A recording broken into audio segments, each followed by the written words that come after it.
ஓம் ஆறுமுக அரங்கமகா தேசிக சுவாமிகள் திருவடிகள் போற்றி.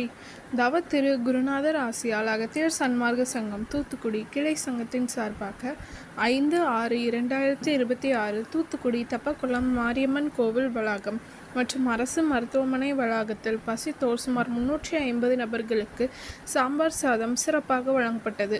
வழங்கியவர்கள் திருச்செந்தூர் முருக பக்தர்கள் சார்பாக, தூத்துக்குடி அகத்தியர் சன்மார்க்க சங்க அன்பர்கள் சார்பாகவும் வழங்கப்பட்டது. அன்னதானத்திற்கு பொருளுதவி செய்தவர்களும் தொண்டு செய்தவர்களும் அவர்கள் குடும்பத்தாரும் எல்லா வளமும் பெற்று சிறப்புடன் வாழ வேண்டுகிறோம்.